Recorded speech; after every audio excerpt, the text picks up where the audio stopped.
We are now live. Good afternoon, everyone. Thank you for those that are already on, and welcome to those that will be joining us very soon.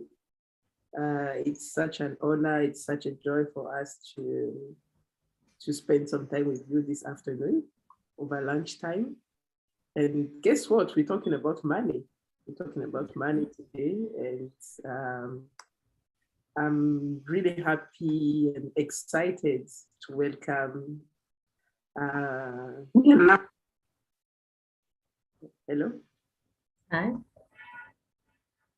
Yes, I was saying that I'm really happy and excited to welcome. Good afternoon, everyone. Viola, this afternoon. Without even saying much, I will give you the floor to just introduce yourself and tell us who you are, and then we go on with the discussions. So, welcome. Thank you. Thank you very much. My name is Viola Mbula Denge, and I am a Kenyan by birth, Malawian by birth, but also I'm a Burundian by marriage. So I have little African children, because I don't know how, when they introduce themselves, what exactly they will say, but yeah. Apart from that, I am a missionary with the Mavuno Church, where we identify as we are turning ordinary people to fearless influencers of society. So this is just coming together to ensure that we know our purpose and why we were created to be here on earth for such a time as this, and to fearlessly influence the areas which we find ourselves in. So that is our vision as a Mavuno Church. Apart from that, I like to identify myself as an entrepreneur. This is how we actually find resources to help us in ministry. And together with my husband, we have co-founded a company called Jitunze Group Empire, whereby we deal with photography, and as well as we've been invested in the transport sector, as well as we do soft furnishings for homes. So those are little things that make a house into a home. So that is the big and small of Viola. Yes. Thank you so much for the introduction. I would like just to inform our followers that if you have any questions, please feel free to type in the chat, and we'll be happy to answer to your questions as we go on during this session. So, Viola, I got a couple of questions for you. Okay. The first one is, people often say that they don't invest yet because they don't earn much. So the reason why they don't invest, or the reason why they are still not yet investing, is because they don't earn much. So do you think that we need to earn a lot to start developing the culture of saving for investments? That's my first question for you. Thank you. Okay. Thank you, Larissa, for even just including me in this conversation that we are having. And to start with your question, I'd just like to say no, you do not need to earn a lot in order to invest. Otherwise, it will be a very weird cycle, because you expect to have a lot of money where you have not invested in order to invest. It's kind of confusing.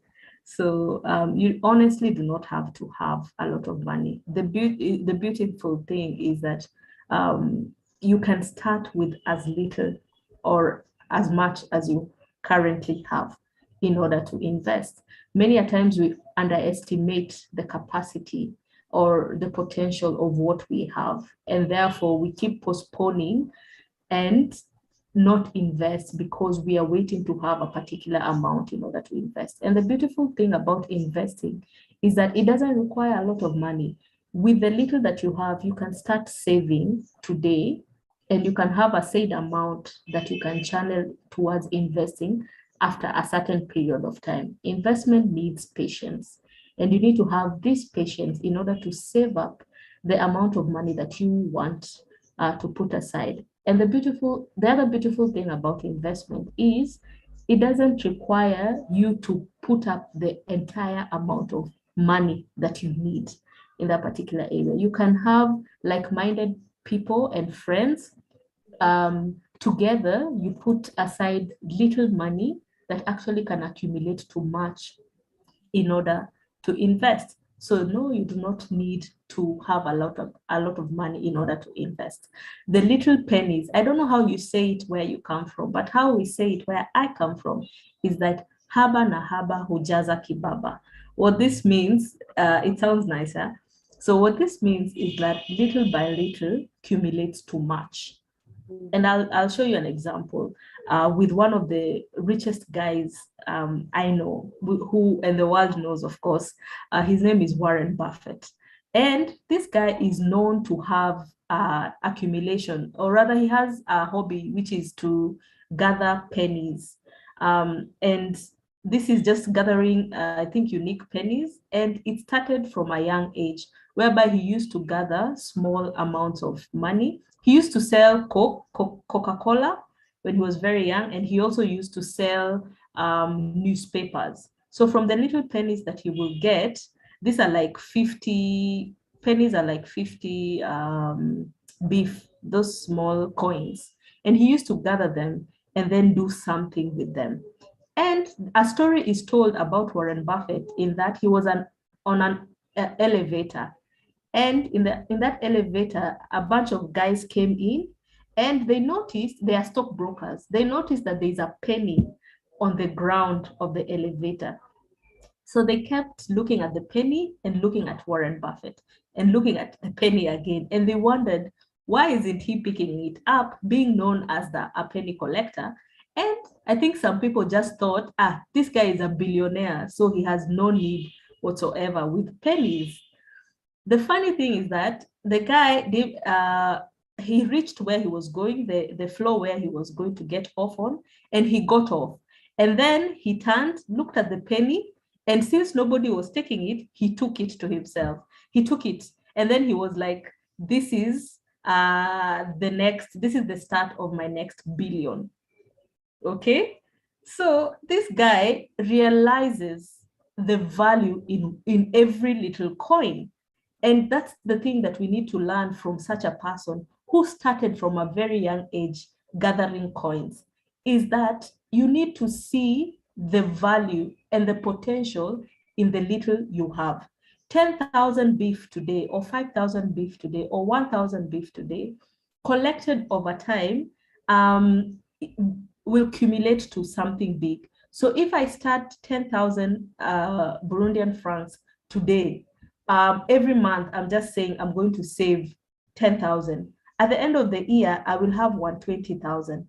From the little 10,000 that I started with, I have now 120,000, which is a lot that I can put somewhere and invest it.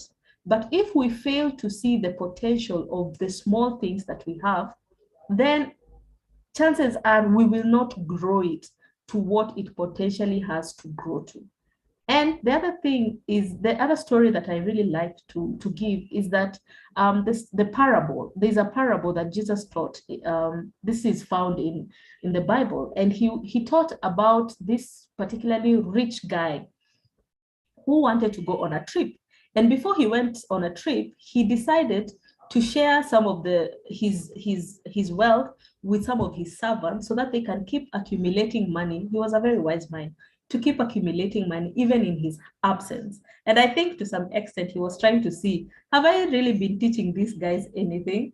So he gave them, he gave 5,000, like 5 golden coins. Let's assume it was gold coins, 5 gold coins. The other one, he gave them 2. And the last one, he gave him 1 gold coin. And he left. He came back after a few years and he asked them, so my dear friends, what have you done with what I have given you? And the first guy was like, oh, master, you left me with 5 gold coins. Here are 5 more. Like he made 10. He had 10 in total. And then the other guy was like, master, you gave me 2. I have doubled it as well.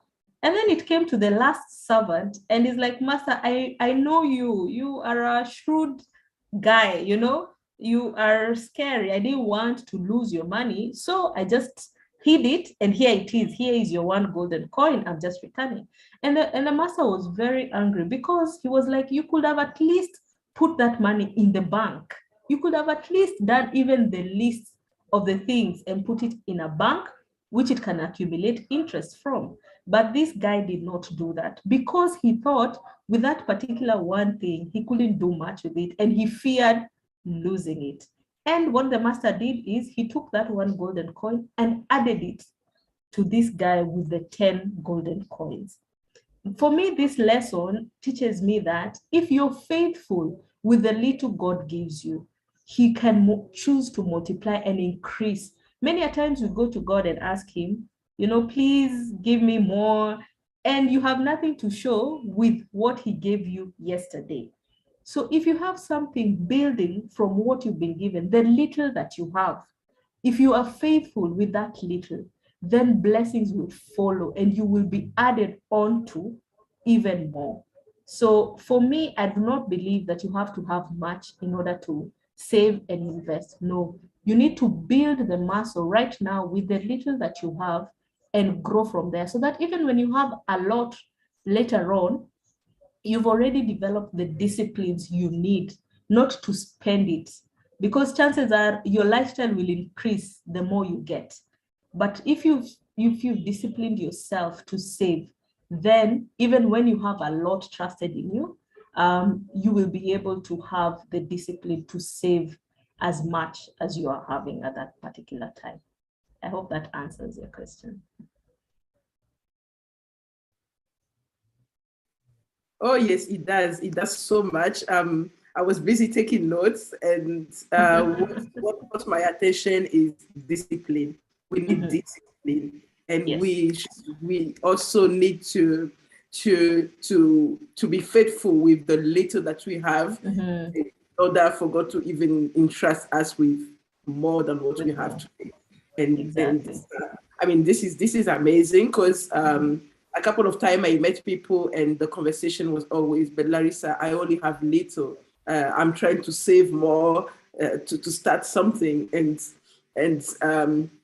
I always feel like, no, why do you have to wait to have a lot? Start with the little that you have, and eventually it will increase, it will bear more fruit. And then, yeah, so thank you so much. I hope whoever is following us at this moment are getting also some good insights. So before I move to the next question, to the second question, just to a reminder to our followers, this week we are talking about, it's actually what they call the Global Money Week, and it's all about bringing an awareness, raising an awareness campaign on the importance of ensuring that young people from an early age are financially aware and are gradually acquiring the knowledge, the skills, the attitude and behaviors necessary to make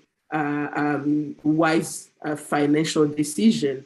So yesterday during the conversation we had, we came to the conclusion that this awareness should not only be for young people, but also for adults, as some adults are still struggling, you know, with savings. So the second question for you, Viola, you know, we often hear that we become what we see or hear.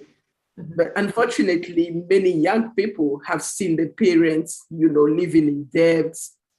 So what do you think about how do you think these young people would manage to develop good habits, good financial habits toward managing their finances? And I would like you to also maybe talk around the change of mindset, because I believe change starts from our mindsets, and then our habits goes along with it. So that's my second question for you. Thank you. Okay. So yes, it's true that whatever it is that we grow up seeing, chances are this is evidently what we end up doing. And this one is across in life, not only with finances, but even with habits, and even good habits and bad habits. I think you've heard of stories where a child who's grown up in an abusing home, and they decide not to be like the abuser. And since it's the only thing that was modeled to them, they end up being exactly that. And this is also with good habits as much as it is with bad habits. So we grow up with particular backgrounds, and they have a way to actually shape what we are today. And this also is included in finances. So whatever truth you have grown knowing about finances is the truth that you end up practicing as you grow up. So I think for me is to, first of all, start examining the truth that you grew up with.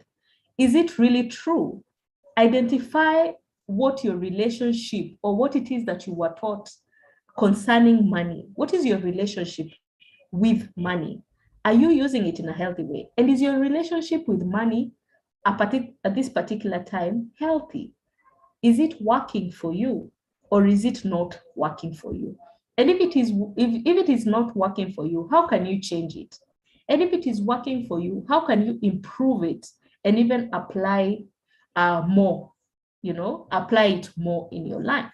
So in life, the beautiful thing about life is that we have the opportunity to grow. And this growth includes learning, and also it includes unlearning. Okay, so what does unlearning entail? It actually entails unlearning the habits that are actually not good, and teaching yourself in order to change and adjust accordingly to the things that you need to. So let's say a particular habit is working for you, or it is not working for you. You need to change it and learn how do you get from a place whereby you are blaming your past or you're blaming your background and using it as an excuse not to change. Many times we are comfortable with the fact that we've been taught a certain thing and we grew up like this. This is all we know. Whether the habit is actually influencing us in a good way or a bad way, we just take it and we use it as an excuse to live that particular way. But we need to know that we have the responsibility to stop blaming our past or using it as a crutch not to grow. And we need to take control. So now that you've identified your relationship with your money, what can you do? Take control of the situation. Do not complain about it. Okay, maybe spend a bit of time complaining to yourself and realizing that you're not at the place where you need to be. But after that, take control. There's a guy called T. Eker, and he talks a lot about finances. And he says that in his particular book, Secrets of the Millionaire Mindset, he says that poor people blame others for the situations they are in. Poor people often blame others for the situation they're in. And he encourages, instead of blaming others, how about you take that particular situation and take charge of it so that you don't end up being poor, always complaining, always blaming, always hating on the rich, and yet you have the opportunity to do something about it. So how can you develop? How can you change? How can you grow? How can you change your mindset? One is through reading books. So far, there are so many books written, and we are so fortunate to be in an age whereby we have access to so much on the internet. So how about taking time, changing, because this is about, like Larissa was saying, the mindset. What is your mindset? You've examined and you've identified what your relationship with. This is your mindset concerning money. Is it healthy? Is it not? Start changing it. How? Read books of positive influencers like Warren Buffett, the T. Eker, and all these people. There is so much on written on finances, either in a godly way and even you will find that even non-believers, they believe in some of the same principles that we as believers do. That's the funny thing. They talk about giving 10%. We talk about tithing. So there's so much information out there that you can actually generate, and you can take in and apply it in your situation. So read books, watch educational materials and videos concerning the same. Attend seminars, online seminars. If your town is not offering such seminars, there are so many online free seminars concerning finances. Surround also yourself with people with this particular mindset. Surround yourself with people who are into saving, who are into investing. Join an investment club or group, depending on how old or young you are. Start somewhere and influence that. Because many a times we are not, even a PhD person can be financially illiterate. This is one part of life that we are not taught about. Then it goes to you, it's up to you to teach yourself intentionally. Your parent or your where you grew up taught you something. It's about time you teach yourself intentionally concerning finances. Make yourself financially literate. Seek out this wisdom and knowledge. And then on top of that, now that you've accumulated maybe wisdom and knowledge over time, look for opportunities to practice what you're learning. Because it's one thing to learn something, but it's another to live it out, to practice it. Change the narrative concerning how you handle money and grow from there. Accumulate the wisdom and live it out in order for it to be practical and for it to be beneficial to you. Yes, so yeah, that's my take on that.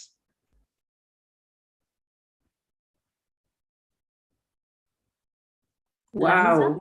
Wow, I'm very much here. I was busy taking notes. I was able to capture 4 key points. The first one is to identify your relationship with money. Yes. The second one is to take control of the situation. The third one is to take actions by reading books, by watching educational materials, by attending seminars, surrounding yourself with the right people. And then the fourth and last one was to look for opportunities to practice what you learned, accumulated wisdom and live it out. I mean, it's amazing. All these tips that you just shared with us, I believe will help someone out there. And definitely we do not take, and I have to acknowledge that we do not take time to get to examine our relationship with money. And this reminded me of this survey that we conducted last week. And part of the result that we received, we saw many people actually, more than 70% or about 70% of the respondents, they said that they get anxious, they get afraid, they get scared when they hear about money, and that should not be the case. And listening to what you just shared with us today, I believe it's important for us to make the decision to change the narrative and say, okay, this is the way my parents lived, but why should I keep living the same way? It's a decision that you make, and you stop accusing or blaming others for the situation you are in, because at this point you need to take ownership of your life, of the decision you make. If you want a better life, then you have to take action according to that. Thank you so much. Thank you so much. I don't know if we have questions. Let me check if we have questions. If we don't, I can go on with the third question. Okay, there's a question from Shadrach. He's asking, when we talk about discipline, how do you actually discipline yourself with all the needs around you? That's his first question. Yes, that's the first question. He mentions needs. the thing about saving is that there is no particular time everything will be aligned for you to save. There is no particular time. All the time there will be needs. But the minute you put your money on discipline, in that, you know for sure, if I have said that I'm going to put 10% into savings, so whenever my money comes in, I know immediately, let's say like 100, maybe I'm earning 100,000. I don't know what, but let's just try with the list. And I'm saying out of the 100,000 that I'm earning, I'm going to put 10%, and this is 10,000. So when the money comes in, I know I am working with 90,000. So I have to know how to prioritize everything else to fit into the 90,000. And this is where budgeting comes in. Because right now I have shot myself for the purposes of the future. Why am I saving? You need to know why you're saving, so that even when you put that money aside, you know it is for a good cause. You're not feeling hurt by it. It might hurt for a period of time, but you know it's for a good cause. It's because of, I want to invest in particular this and this particular thing that will bring me more money. So the suffering right now is worth it. So practically speaking, I'm putting 10%, 10,000 of my 100,000 aside. So whatever else is I need to do, it needs to fit in the 90,000. The issue that we have is that we usually look at the money that we are getting as a whole sum instead of pieces that need to work for you. So if I'm saying 10% is going into savings, then that's where it belongs. And I should not be able to access that 10%. If I'm saying 20% is going into needs, or 50%, actually 50, I think there's a rule, 50, 30, 10, yes, 50, 30, 10 rule. So 50% of the money that you're getting, so 50,000 of the 100,000 should go to my needs, okay? So this is food, this is rent, this is, if you at all you're paying rent, this is everything that you need, okay? So the 30% should go to your wants. These are things that are necessary, but they're not, you will not die if you don't have them. You won't die if you don't have internet on your phone, unless you're using internet to bring you money, okay? So you will not suffer so much. You will suffer just a bit of inconvenience. So you really want it, but you honestly do not need it, okay? So that is your 30%. The rest goes to savings, to givings. The rest of, I think 20%, yes, goes to savings, maybe 10%, givings, emergencies, and all these things. So when it comes to needs, you will have needs, and there will not be a proper time for you to save and invest. You have to make it happen. You have to close your belt tightly and fit all your needs in this particular percentile. That's why you need to budget. Sit down, look at your money, come face to face.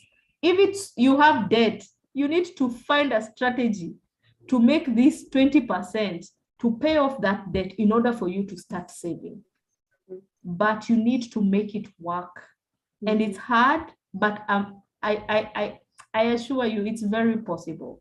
It's very possible. Do not be discouraged. Wow, thank you so much. Thank you so much. I've heard you saying we need to budget, and budgeting is what we neglect often. When we have money, we just spend it, and it's unfortunate because we do not take time to identify, is this a priority for me? Is this really important for me to spend my money in it? And so it comes back to definitely what you said earlier. It's about discipline, and the more we educate ourselves, the better. I remembered also reading about the role of 50, 50, 30, and 20. And when you get to understand how it works, Of course, it's never easy, but it's doable. And so I would like to encourage each one of us to try to apply that rule. Of course, we'll have to cut on some of the expenses, but when we develop that habits, at some point we realize that they were not really important. Whatever we're spending our money in. Very true. That time. Yeah. It's true. Okay. Yeah. I don't know if we don't have more questions for now. Okay, Shadrach is asking for more details.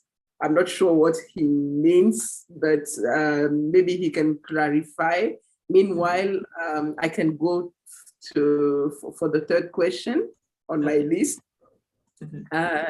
So my question will be, many young people are increasingly failing or falling into depression due to lack of professional and financial stability. And this is a fact.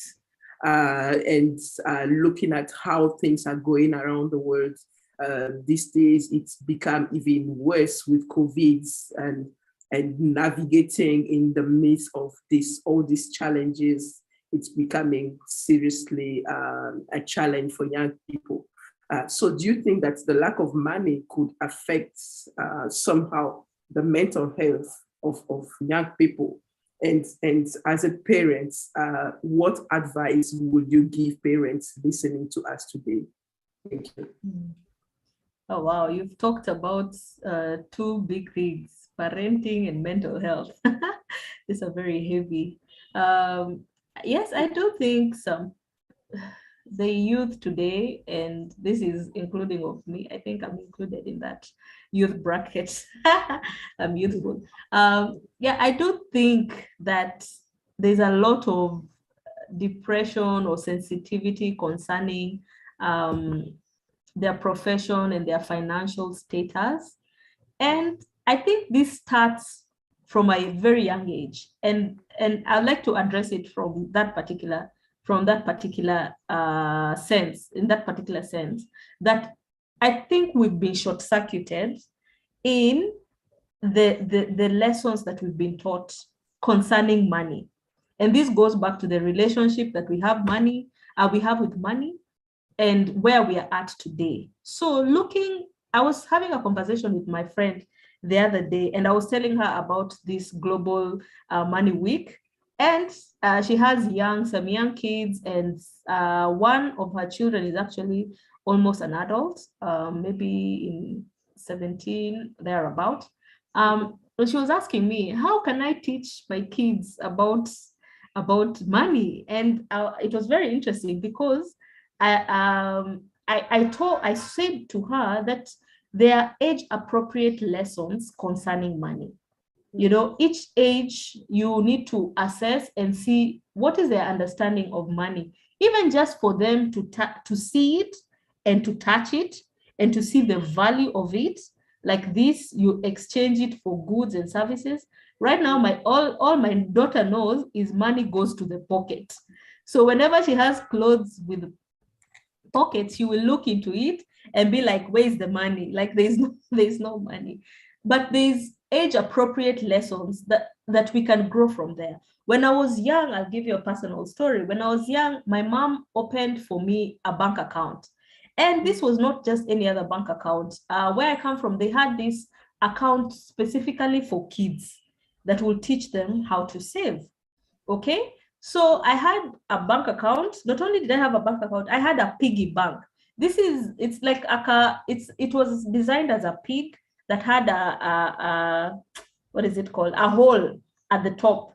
And you put in money, and then you have to take that pig to the bank for them to open the bottom and get all the money out, count it, and tell you this is the amount you have, and then that is considered as a deposit.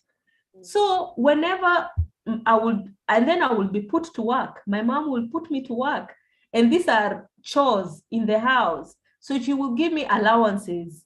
Do this, and then I will give you money. Do that, and then she will tell me, of the money that I've given you, you have to put a certain amount in the piggy bank. You see, first of all, she was teaching me how to work for my money. Second of all, she was teaching me how to put aside money. Third of all, she was telling me that it's okay to eat your money. Okay, it's okay to eat your money, all right? But put some aside, all right? So she taught me, yes, that is the piggy bank. Thank you for sharing that. That is a piggy bank. And she taught me that it's okay to have fun with some of your money, at least having have put aside in the savings. So I grew up with this knowledge. But once we lack that particular knowledge, once we lack that foundation when it comes to space, we grow up, many of us grow up in a place whereby we are shielded, we are protected. So from the age of 0 to as long as you're in school, your parent is providing for you. And it comes from a good place. Your parent is doing the best that they can to provide for you. So you don't have to worry about where is food coming from, what do I need to do concerning food. And then suddenly you're an adult. You're an adult and you need to move from, hey, I was a child, but now I'm an adult. I'm expected to cater for myself. And then on top of that, we live in a society where there's a lot of pressure because of the pop culture. We see a lot of videos, we watch a lot of social media, and all these things are screaming to us, you have to be accomplished. You have to make this certain amount of money. So there's a lot of pressure, and young people are falling into depression because they need to perform. There's a pressure of performance and image to look a certain way, but there's the reality of what they have and what they actually do not have in order to sustain themselves in that particular place. And then there's the pressure of people and friends expecting them to go out, expect them to hang out with them, expecting them to spend a certain amount of money. And it's confusing because once upon a time, I was a child in my mother's house being catered for everything. And right now, especially for the guys, you're told you're a man, you need to sort yourself out. Or even as a lady, for those small things, it's a shame to go to your parent asking for certain things for them to buy them for you. So there's that imbalance between how do you transition from being a child to a teenager to an adult who needs to cater for themselves? And how do you go from not being taught about money to knowing how to budget your money and make it work for you? There's that transition. And I feel like to the young people, I need to share that the fact that you need to be graceful to yourself. Show yourself grace. Okay, you're still young. You need, first of all, to identify where you want to go with your life. What is your purpose? Take your time. Don't allow the pressures of the world to come down at you. Don't be, part of this microwave generation whereby you want to move from point A to point Z without caring what happens in between because you're seeing it work for others. So you want to be accomplished. What are you doing in order to accomplish, and become accomplished? So for me is embrace contentment. Be content with the space where you're at, and then grow from there to where you really, really want to be. But this will require a lot of sacrifice. But give yourself grace. Give yourself grace. You have just started off. You have your whole life ahead of you. Give yourself grace. Do not pressure yourself. You just finished campus and you want to prosper. It takes time. Ask any successful person. It does take time. And to the parents out there, this one just comes from a place of, I understand you. You need to teach from a young age. Know what you can teach your child. From a young age, know what is appropriate to teach them at that particular time. And start with the little that you have. But also educate yourself, because clearly some of us have neglected that part. And don't protect your child too much. Make them work, help them embrace work at a young age, help them understand where money comes from, that you have to work for it, and help them also start saving and embracing the same way you taught them how to walk at a young age. You know, the way they started walking and you cheered them on, and now they are running all over the compound. It's the same thing, that you need to encourage them to start from somewhere and keep encouraging them. If they're good in business, because I was one of those kids who are just, I'm like, where is the money? You know, I need to make it from a very young age. And I love the fact that my parents encouraged me. My mom really cheered me on in that it's okay. It doesn't need to be books all the time. You have to develop also life skills that will help you even in the transition. When you're trying to see, what can I do? You already have skills that you have developed and disciplines that you have developed that will help you even in the transition. And it's even helpful with your mental health, in that there's no pressure from outside, and your parents have accepted you and are helping you and are cheering you on, so you can be content with where you are as even you grow to where you need to be. So parents, please, let's educate ourselves, because I do not consider myself an expert, but I appreciate where I came from and where I'm at right now through the discipline of just reading, going out there, exploring what other parents are doing and learning from them, and actually coming and really practicing it with my children, even at the age they're at. And with my cousins, you know, who are way younger than me. Yeah, so let's do that. Let's educate ourselves in order to educate our children. I think their future depends on it.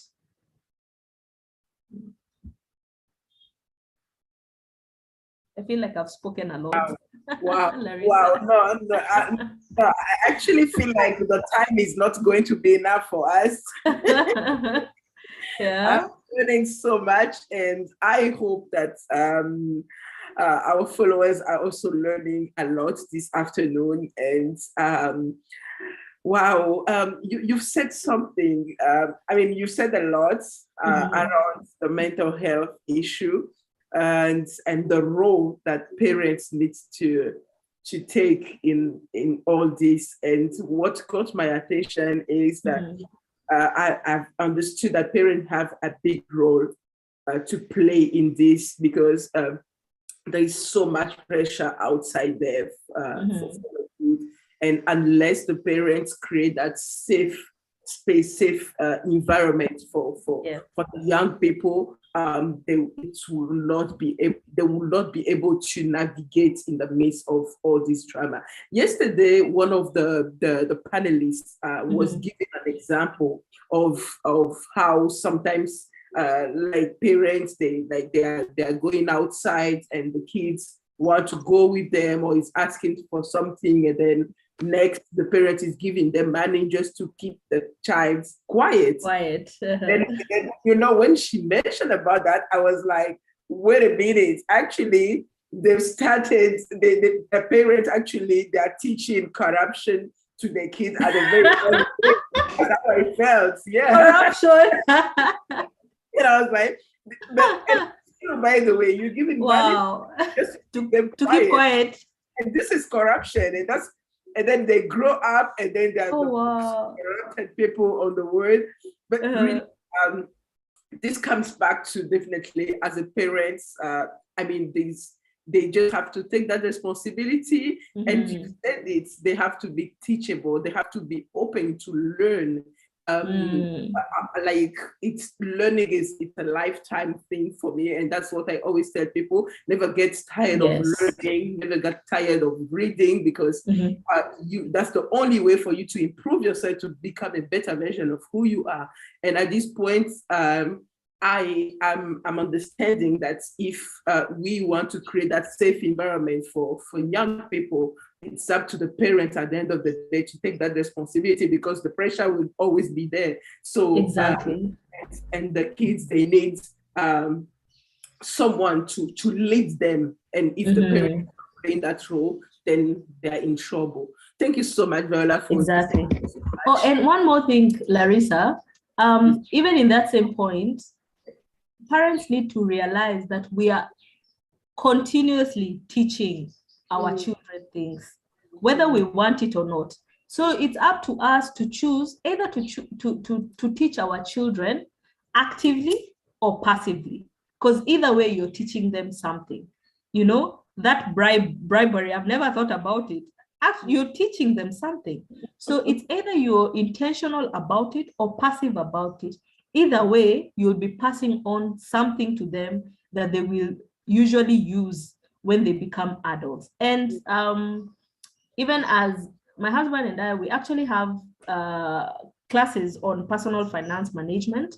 So if anybody is in need of that extra help and that extra, sharing, you can obviously contact us, and we can walk side by side into this journey of finances. Sure.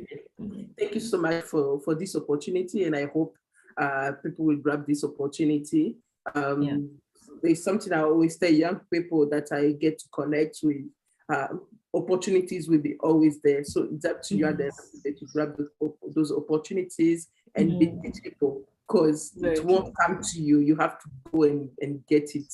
So thank you so much, Viola. And it's true what you just said at the end, that either they like it or not, parents, they are teaching the kids actively or passively. And that was something which also caught my attention yesterday when Pastor Michel was talking to us, and he mentioned about it, and he said, either you tell your kids, okay, misbehave, or your attitudes will definitely tell your kids, okay, this is how you are supposed to do it. You know, whether you're telling them do it or not, your behaviors are actually teaching your kids how they should behave. So thank you so much. I'm not seeing any other question in the chat, so that means people are following, people are getting a lot. I have another question for you. Okay. My question is this. So the result of the survey, which we conducted last week as part of the Global Money Week, reveals that 50% of women and 50% of boys over 35 save every time they receive money, but only 20% of these women, of women in this age group, have developed the culture of monthly saving compared to 80% of men. So do you think that women spend more money than men, and especially in that age group? And if yes, what advice could you give to the girls who are listening to us at this moment? Thank you. Yeah. I think your questions have gone from toughest. Okay, so I thought we were doing well as women. Am I wrong? I thought when we belong to this savings group, this financial, I think many women belong to these groups whereby they're giving each other money, or either they are saving for. I'm actually surprised that we are not doing so well, that only 20% of us are maintaining the habit. Now, that's a tough one. I don't know why this is, but I can suspect and speculate from my own experience. Well, I have no experience of being a man. Maybe another day we'll invite the men, they will tell us more concerning this. But from what I have seen is that for women, there's a lot to spend on. Can I just start there? There's so much to spend on, be it earrings, shoes, dresses, tops, but I don't know. I was talking to some guys the other day, and they were telling me the way, actually, one of my friends was telling me, he can survive on 3 jeans, 3 pairs of jeans. These are jeans, 3, 1, 2, 3. And I'm looking at my wardrobe, and I have maybe at least 8 of them, and I don't wear them as often. Yet this guy is actually telling me he can. And if you really think about it, guys can go a long time without buying new clothes, without buying new shoes, without buying new anything. They can survive a lot. So for us women, we really spend a lot on tiny little things, and they look necessary. And I'm not here to say that they are not necessary, because I'm here as a representative of these women. So I really can't say, but there is, that really contributes. On top of that, when you're married and you have kids, probably the responsibilities in the house land on you. So you need to know who is eating what. You need to shop for the children. You need to shop for this and that. It kind of squarely falls on you. I know there are husbands out there who help a lot, and I really applaud them.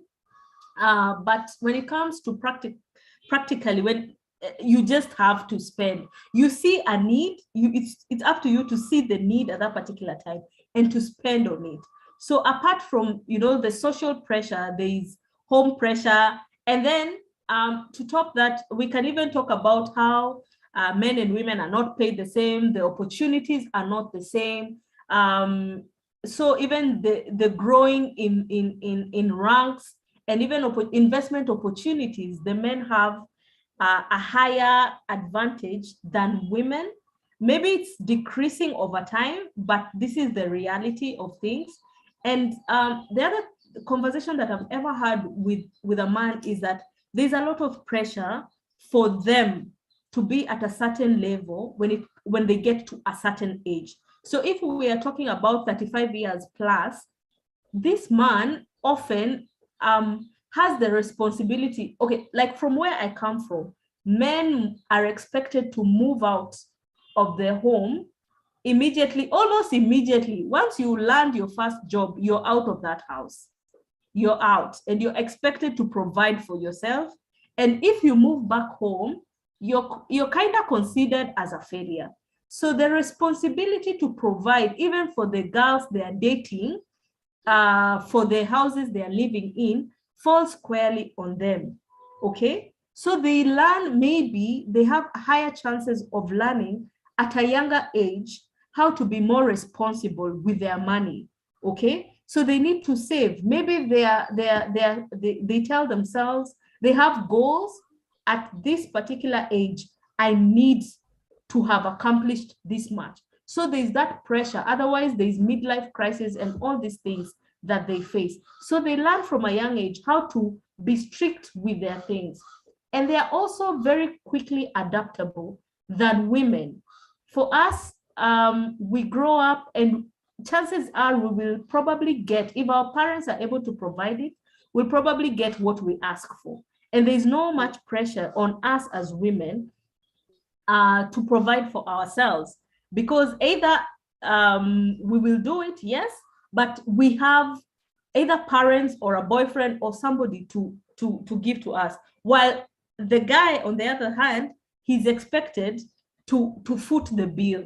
So I don't know if all this makes sense or it contributes, but this is my thinking as to why a man will have more chances to save his money, or even develop that discipline to save, while as a woman, the pressures and our particular lifestyle does not necessarily allow us to maintain. In as much as we are doing it, we do not maintain it as much as we should. Wow. Yeah. Wow. You've raised a lot. And I feel like asking another question from what you just shared. So if I understand, I know there's some sort of inequality, but again, does that really? I understand also that, like, for women, because this reminded me of a conversation I had with someone on Saturday, and she told me, Larissa, I wish I was taught earlier, how to, to take responsibility financially as well. Because living in my mother's house for years, I was getting my salary, but I was just spending the money anyhow until now. I got married, and then now I'm facing some, not challenges, but I was not prepared, to meet some needs, financial needs in the house, because I was so used to, to have my mother, covering all the expenses and everything. And now here I am as a wife, and have now to take that responsibility. So what advice, and this will be my very last question, what advice can you give to parents, but more to mothers, as I understand in most of the African culture, no matter how old you are, if you're not married, you're not allowed to leave the house, your parents' house. And yet, whenever you get married, you have to face that challenge, financial challenge. So, what advice can you give parents as we conclude this session today? Thank you. Okay. So, yes, it's true that many ladies are not allowed to leave their homes until they go to their marital homes. Yeah. And this being the case, is, I think one of the things is, if you have your daughter in the house, allow her, or not just allow her, because some of the times she doesn't know that she needs to, teach her to contribute to her stay in the house. It's in the states whereby they actually, once you're past a certain age, I think this is from 16, you're considered an adult and you're expected to foot bills in the house. So if it's either you move out or you contribute. So contribute paying rent, contribute to your clothes being washed, contribute to food. And this is one way that parents should allow their kids to do. But it's from a place of teaching them how to do it even from a young age, teaching them how to do chores. And once they get employed, don't allow them to spend their money. I know they become adults at some point and you kind of not have any right to say certain things concerning their earnings. But if you've taught them this particular discipline from a young age, they will see the need to give and contribute to the home, and teach them even save up and buy certain things that you might need even in your future home, or just be very active in the activities around the home, knowing that you're equipping them for their future. So you stopping them from contributing and you go like, no, it's okay, I've got this, or you're still my daughter, you're still my child, you're kind of maybe disservicing them, because in the future they will need it and they will not know how to actually do it. So encourage your ladies, encourage your girls to contribute, to be comfortable contributing, and to know that they can actually contribute. And even the same way guys are encouraged to go out there and do things, to grab opportunities, I want ladies to know that there are so many opportunities for us as ladies, and even targeted specifically for ladies, that you need to go out there, you need to learn about these things and grab those opportunities for yourself, because it kind of, maybe it would be a bit more harder for you, but they are there, they are created for you, and you need to grab them and make the best out of them. There are many opportunities out there for ladies. Please do not be passive about that.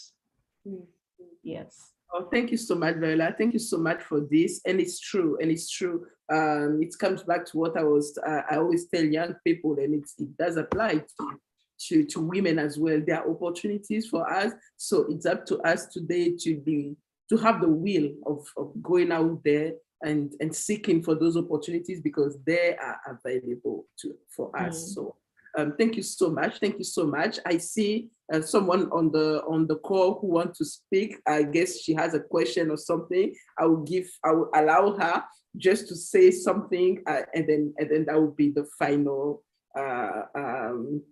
intervention before we close this call. But thank you so much. Thank you so much, Varela, for this amazing session. I mean, I've learned so much myself, and I hope that our participants, our followers have been also able to learn something from this session. Over to you, Divine. You have 30 seconds. Thank you. Divine? Okay, thank you. Thank you. This session is very interesting. My question is about the reality we are living here in Burundi. We know that incomes are not enough for families to cover basic needs. So, and sometimes there is a social pressure that do not permit parents to have time to educate children, and schools also are not providing children with this kind of teachings. And then we find youth who are not really prepared for this kind of savings or this style of life. So what can you recommend to change this situation or to impact our environment so that what we are learning today may become a reality? That's my question. Thank you, Divine. I'm sure Mrs. Varela will be happy to answer to your question. I completely identify with Divine in what she's saying. I think for me, what I would say towards this is that we need to be patient, okay? This is a culture and a mindset that we have accumulated over periods of years. And it's very unfair even to us to try to change it in a heartbeat. So I think if everybody was able, like I was saying at the beginning, to be faithful with the little that I have. This is to be faithful with my children, to teach them about resources, to be faithful with my cousins, my nephews and nieces. Start wherever you are. First of all, start with yourself, educate yourself. Then you have the capacity to educate others. As long as you're a step ahead of somebody, you can always lead them. So educate yourself, Divine, and myself, I'm telling this to myself as well, and start with where you are. And then you will see slowly, like even invite people to this. Many people don't know this is Global Money Week. I have to confess that before I met my dear Larissa over here, I was very oblivious, yet I am so passionate about, finances and being good stewards of what God has given us. So invite people, invite your friends, invite your family, challenge them. And also the best thing to do is live as an example. And with that, you can have the credibility to invite people to live the lifestyle that you're trying to live. It's not easy. It will take time, but realizing that we are starting now, it will give us momentum even to continue. And generations, some things, when you plant a tree, don't expect to enjoy maybe some of the trees that have beautiful shade. Chances are you won't be the one to enjoy that shade. It's your children and your children's children. So here we are in this Global Money Week 2022. We are making decisions and choices which will affect our children and our children's children. We will benefit from it, yes, of course, that's our hope. But the biggest benefactors of all this is our children, and even those who come after them. Wow. I think you just concluded. You just concluded.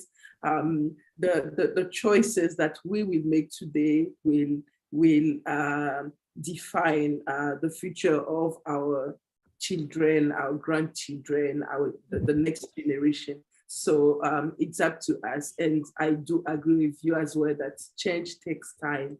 Change takes time. Sometimes we wish we could, see things changing overnight, but it doesn't work that way.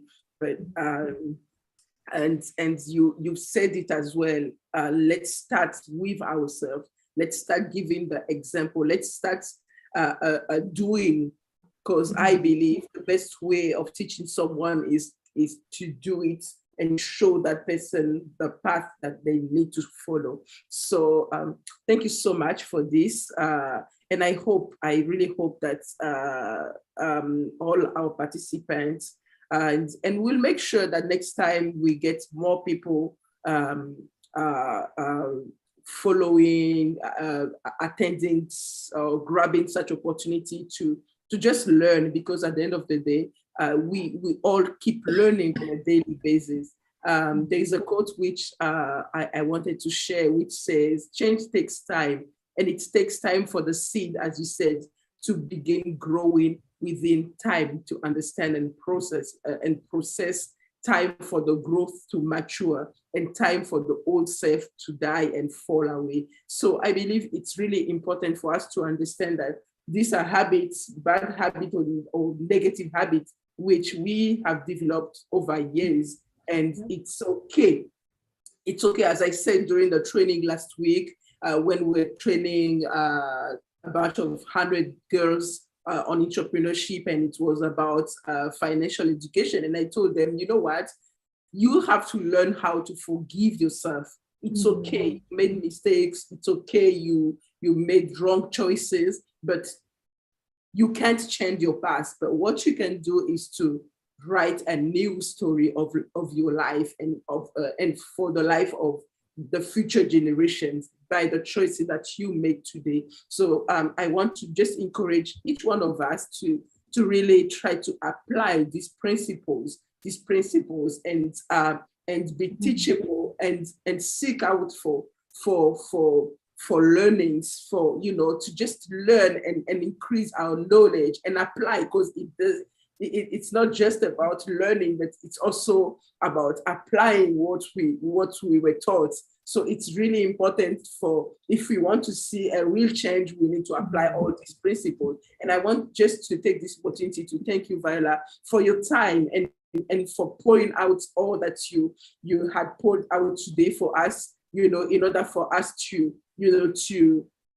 become a better version of who we are today when it comes to our finances. And it's funny, and this is something that I kept telling people that I've been interacting with these past weeks. It's not that I'm better than anyone, but I'm also in that journey. And there are some principles that now I'm trying to apply on a daily basis. And it's by the way, it's not easy, but it's possible. And so let's keep doing it. Let's keep practicing it. And as we still go on with some other activities during this week. And it's, as I said earlier, just a reminder for those who join maybe later, it's all about the Global Money Week.